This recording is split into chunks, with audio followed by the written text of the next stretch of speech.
Hey guys, welcome to another episode of Smash JT, and holy crap do we have ourselves a doozy for you today. The Game Band has officially been cancelled. Smash JT. Many of you may recall the Game Band was tied in with Atari. The Atari Game Band, and while some people might hear that and say, oh no, they were just tied in by name itself, it wasn't really Atari, the company that was making the Game Band, so don't implicate them as being part of the problem with the Game Band fiasco that has been created. Except for one small detail. A guy by the name of Fergal MacCondola, CEO of FM2 Game. Does this guy look familiar to you? If so, you might recall that he started his own campaign previously under the name of a different company to make a wearable USB cord. They found a way to screw that up, and it ended up being a Minecraft bracelet at the end of the entire thing, which has nothing to do with what they were initially trying to sell to people, but at least it eventually came out after a lot of delays. And they charged almost $60 for something you could make on your own for $3. Think about it. That's basically a PC for 59 bucks. This guy I'm going to focus on in this video is Fergal MacCondola. He was in charge of creating the Game Band. And his company, FM2, struck a deal with Atari to make an Atari branded Game Band so that it could play Atari games on it. At least Pong. And supposedly other ones, but we'll never get to see those because it never made it that far. And then Atari seemed to distance themselves and completely cut away from the project down the road and said, we don't have anything to do with that, in responding to a fan on their Facebook page asking what the status of the project was. Atari responding saying, we don't have anything to do with that is fishy in its own right, but then looking at Fergal MacCondola, the guy who's in charge of the Game Band, was originally the creator of the Atari VCS. That smells very shady. The guy who was making the Game Band was originally the creator of a project that's still currently going on right now and is in extremely shady and, dare I say, scammy territory. He parted ways with Atari, no longer in charge of the project, was making the Game Band. So while people may say the Game Band is completely separate from Atari, digging deeply into this, you see that behind the door, the guys that are working on these things all know each other and are all dealing with a lot of shady stuff. I would strongly recommend people to steer completely clear of anything made by Atari going forward until they prove themselves. They've made fake consoles, they've made fake portables, they've made fake watches, they've made fake games. I'm looking at you, Roller Coaster Tycoon, which was supposedly going to be crowdfunded to be made for the Switch. For whatever reason, Atari would need to crowdfund a game for a major console release this day and age. I'm not even going to touch that one.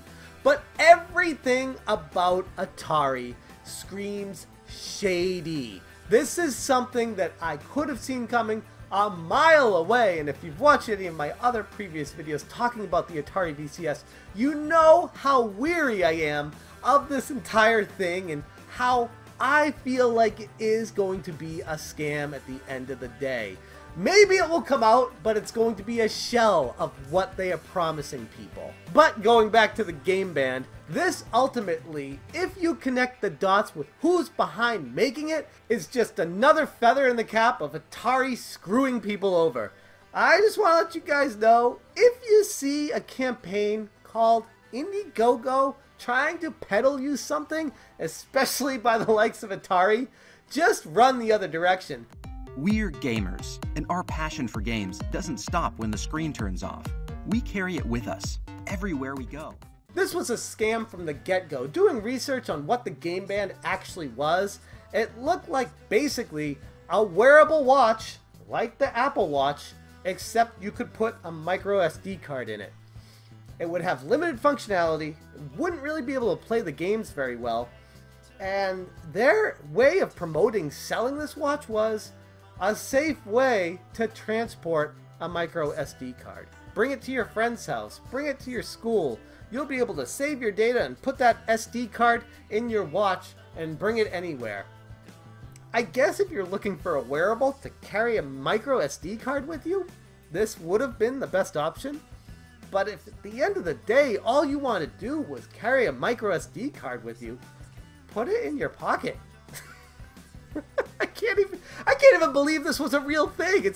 It's funny to me that people were dropping loads of money on these game bands and hoping by some miracle that they'd get put together and created by this scam of a company. The Game Band, originally promised to bring retro-style mini-games to the wearable world, successfully raised over $325,000 US during its campaign last year. According to Fergal MacCondola, the CEO of FM2 Game Incorporated, announced that the team behind the Game Band would not be continuing development, and an update on their Kickstarter page, available only to backers, he said, "Ultimately, the time, cost, and complexity have turned out to be far more challenging than we expected, and as a startup, we simply do not have the finances or resources to continue to forge ahead. We have looked at it from many angles, met with new potential partners, and tried to find additional funding to keep going.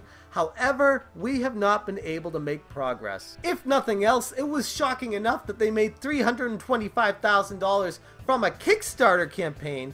They raised a total of $500,000 between Kickstarter and other investors, and the project was also on Indiegogo.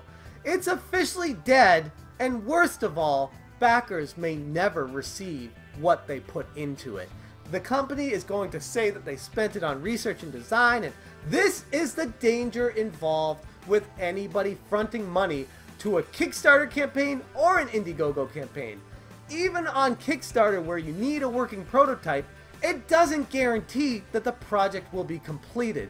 So buyer beware when it comes to any of these things. If the product is just so damn good that it's gonna sell, then they'll find an investor that will back it in the first place, and crowdfunding is completely unnecessary. I still have a lot of questions about Fergal MacCondola.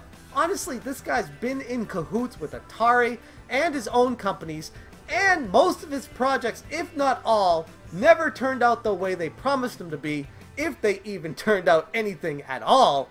This is not the last time we're going to hear from this guy. I'm sure he's going to conjure up something to make people want to buy it again and steal their money again in the future. Anyways, let me know in the comments below. Did you have any intentions of buying the Game Band? Did you think it was going to pan out?